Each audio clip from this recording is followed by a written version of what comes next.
আশার আলো দেখাচ্ছে ভোলাবাসীর দীর্ঘদিনের স্বপ্নের ভোলা বরিশাল সেতু। এটি হলে বদলে যাবে ভোলার প্রায় ২২ লাখ মানুষের জীবনমান। আর সেতুর সুবাদে প্রথমবারের মতো সারা দেশের সঙ্গে সড়কপথে সরাসরি যোগাযোগ সৃষ্টি হবে ভোলার। মুছে যাবে বিচ্ছিন্ন দ্বীপ জেলার উপাধি। তবে কোনো আশ্বাস নয়, দ্রুত সেতুর কাজ শুরু করার দাবি জেলাবাসীর।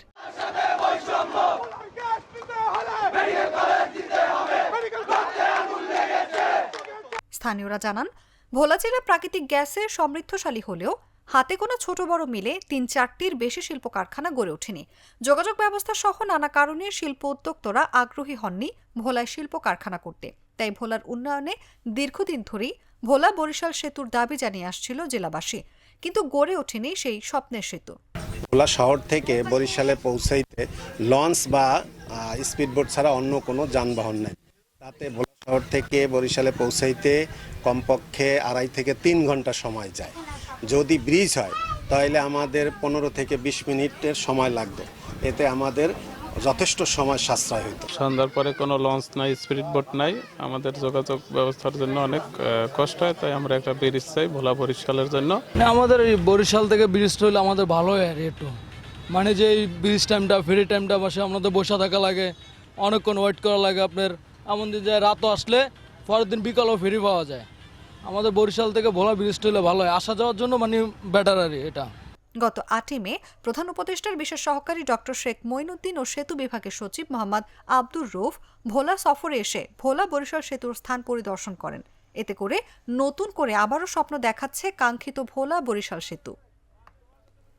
ভোলার সচেতন নাগরিক ও সিনিয়র সাংবাদিক নজরুল হক অনু ও নাসির উদ্দিন লিটন জানান, পদ্মা সেতু করা হয়েছে ভোলা সহ ২১ জেলার সহজ যোগাযোগের জন্য, কিন্তু পদ্মা সেতুর সুবিধা ভোলাবাসী পায়নি, কারণ ভোলা একটি বিচ্ছিন্ন দ্বীপ।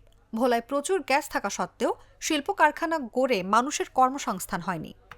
ভোলার ২৫ লক্ষ মানুষের প্রাণের দাবি। এই সেতু যদি বাস্তবায়ন হয়, এই সেতুর কাজ যদি সম্পন্ন হয়, আমরা ভোলার মানুষ সবাই উপকৃত হব। ভোলায় শিল্প কলকারখানা গড়ে উঠবে এবং এখানে আমাদের বিপুল জনগোষ্ঠীর একটা কর্মসংস্থানের সুযোগ সৃষ্টি হবে। বিগত ফ্যাসিস্ট সরকারের আমল থেকেই আমাদের ভোলা বরিশাল সেতু স্থাপন, ভোলা মেডিকেল কলেজ স্থাপন সহ বিভিন্ন দাবিতে আন্দোলন সংগ্রাম আমরা করে যাচ্ছি এবং সেই আমলেই আমাদের এই আন্দোলনকে দমিয়ে রাখার জন্য নানাভাবে আমাদেরকে প্রেশার ক্রিয়েট করা হতো এবং আশ্বাসের মাধ্যমে আমাদের আন্দোলনকে নষ্ট করার একটা চেষ্টা তারা করতেন। এবং যখন এই জুলাই অভ্যর্থনের মাধ্যমে নতুন একটি সরকারের আবর্তন হয়, তখন আমরা আশা করেছিলাম যে আমাদের দাবি দাওয়াগুলো মেনে নেওয়া হবে এবং ভোলার মানুষের যে ন্যায্য অধিকার তা বাস্তবায়িত হবে। তারা আরও জানান, ভোলা থেকে প্রাকৃতিক গ্যাস, ইলিশ, ধান, গম সহ বিভিন্ন শস্য সারা দেশে গেলেও ভোলাবাসী তেমন কিছুই পাচ্ছে না। ভোলা বরিশাল সেতু হলে সারা দেশের সঙ্গে আমাদের সরাসরি যোগাযোগ ব্যবস্থা হবে। উন্নয়নের বিপুল সম্ভাবনা রয়েছে ভোলায়। সেতু হলে একে একে গড়ে উঠবে শিল্প কারখানা, তখন ভোলা সহ সারা দেশের হাজার হাজার মানুষ এখানে চাকরি করবে। তাই আমরা বর্তমান সরকারের কাছে অনুরোধ করছি, ভোলা বরিশাল সেতু অধিক গুরুত্ব দিয়ে দ্রুত নির্মাণ করার জন্য। গ্যাস সমৃদ্ধ কৃষি উদ্বৃত্ত দ্বীপ জেলা ভোলা, যেটা দেশের অন্যান্য জেলার চেয়ে পিছিয়ে রয়েছে শুধু একটি মাত্র ব্রিজের অভাবে। আমরা দেশের মূল ভূখণ্ডের সাথে সংযুক্ত হতে পারছি না।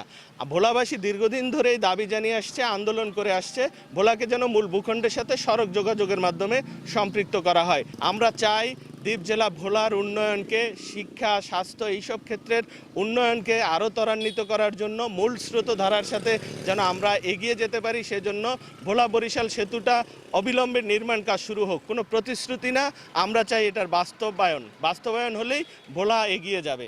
এই জেলার সঙ্গে অন্যান্য জেলার সড়ক যোগাযোগ নেই, নৌ যোগাযোগই একমাত্র ভরসা, যে কারণে আমাদেরকে নানান সমস্যায় পড়তে হয়। ভোলা বরিশাল ব্রিজটি হলে আমরা সরাসরি অন্যান্য জেলার সঙ্গে সড়ক যোগাযোগ করতে পারবো। তবে প্রধান উপদেষ্টার বিশেষ সহকারী ডক্টর শেখ মঈনুদ্দিন তখন জানিয়েছিলেন, ভোলা বরিশাল সেতুটি একটি গুরুত্বপূর্ণ সেতু হবে। এটির কাজ হয়তো জানুয়ারির মধ্যে শুরু হওয়ার সম্ভাবনা রয়েছে। তবে আমরা তারিখ ও মাস এখন সঠিকভাবে বলতে পারবো না। তবে এতটুকু বলতে পারি, ভোলা বরিশাল সেতু হবে। সেতু বিভাগের সচিব ও বাংলাদেশ সেতু কর্তৃপক্ষের নির্বাহী পরিচালক মোহাম্মদ আব্দুর রউফ জানান, আমি পুরো বলবো না যে জানুয়ারির ভিতরে হবে, কারণ হয়তো আগেও একটু হতে পারে। আমাদের রউফ সাহেব যেমন আমাদের বলে, একটু আগে হতে পারে, একটু পরে হতে পারে, কিন্তু হবে। আপনার এটাও প্লাস মাইনাস হতে পারে যদি আপনাদের যে নতুন দাবি আসলো আজকে, রেল লিঙ্ক থাকার সুবিধা, গ্যাস লাইনটা নেওয়ার সুবিধা যদি আমরা ইনকর্পোরেট করি এবং বিদ্যুৎ লাইন যদি এখানে যে ইন্টিগ্রেট করা হয়, তাহলে ন্যাচারালি দাম কিছুটা বাড়বে। এটা যাচাই করা ছাড়া তো বলা যাবে না।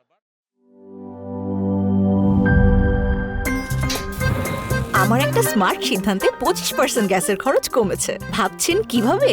সাধারণ গ্যাস স্টোভ বদলে আমি এনেছি আরএফএল গ্যাস স্টোভ। এর সাইন্টিফিক নজল ও ব্রাস বার্নার ক্যাপ সমানভাবে তাপ ছড়িয়ে রান্না করে দ্রুত। তাই গ্যাসও বাঁচায় 25%, টাকাও বাঁচে 25%। আরএফএল গ্যাস স্টোভ নিরাপদ ও গ্যাস সাশ্রয়ী।